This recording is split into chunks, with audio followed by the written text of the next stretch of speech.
warahmatullahi wabarakatuh. Halo semuanya, izin memperkenalkan diri. Nama saya Sela Novitasari dengan NIM 158 dari kelas 1C PGSD.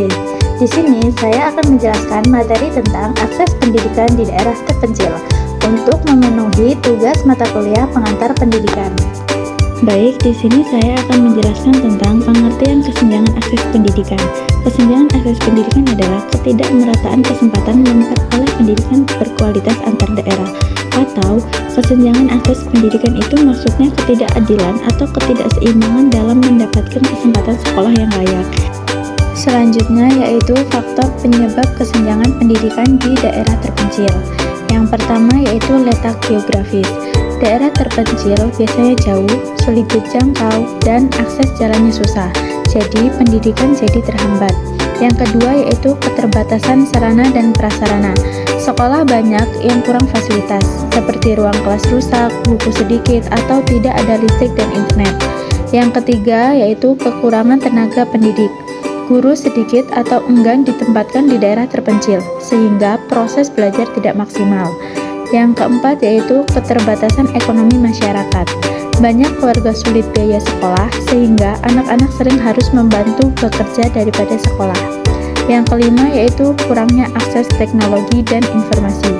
Internet terbatas, perangkat belajar tidak memadai, sehingga siswa sulit belajar menggunakan teknologi modern.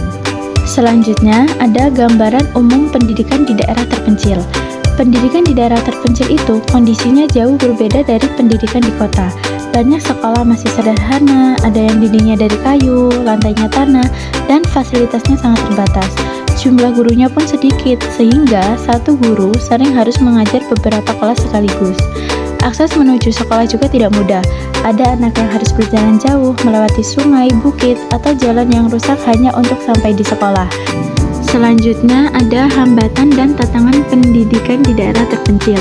Yang pertama yaitu infrastruktur minim. Banyak sekolah yang masih kekurangan bangunan yang layak, jalan menuju sekolah rusak, dan transportasi sulit. Ini membuat kegiatan belajar jadi tidak nyaman.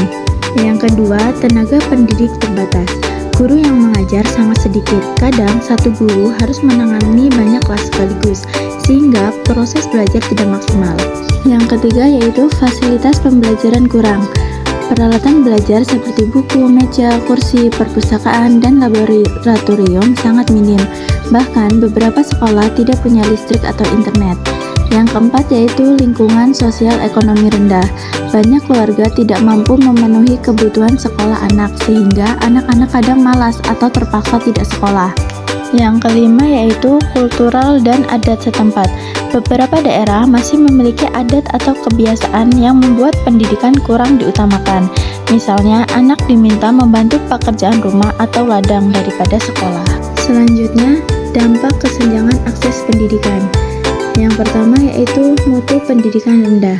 Karena fasilitas kurang, guru terbatas, dan kondisi sekolah tidak memadai, kualitas belajar siswa menjadi rendah.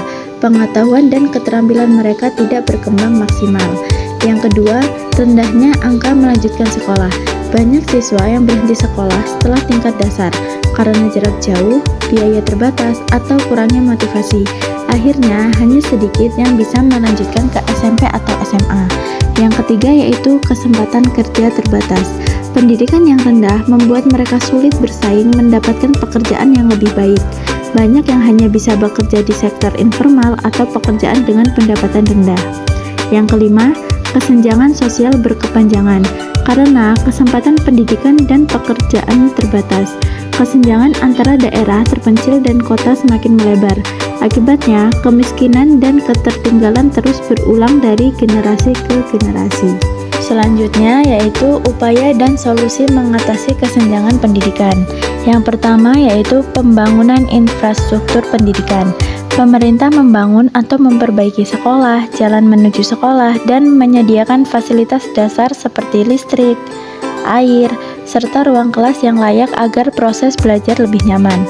Yang kedua, program penempatan dan insentif guru. Guru ditugaskan ke daerah terpencil dan diberi insentif seperti tunjangan lebih, pelatihan, atau fasilitas tinggal.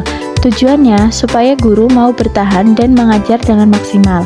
Yang ketiga yaitu pemanfaatan teknologi. Teknologi seperti internet, perangkat belajar, atau pembelajaran jarak jauh digunakan untuk membantu siswa yang aksesnya terbatas.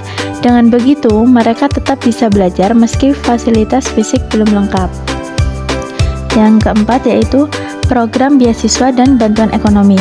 Memberikan beasiswa, bantuan seragam, buku, atau transportasi untuk meringankan biaya sekolah. Ini membantu anak-anak dari keluarga kurang mampu tetap bisa melanjutkan sekolah. Yang kelima yaitu kerjasama dengan komunitas dan LSM.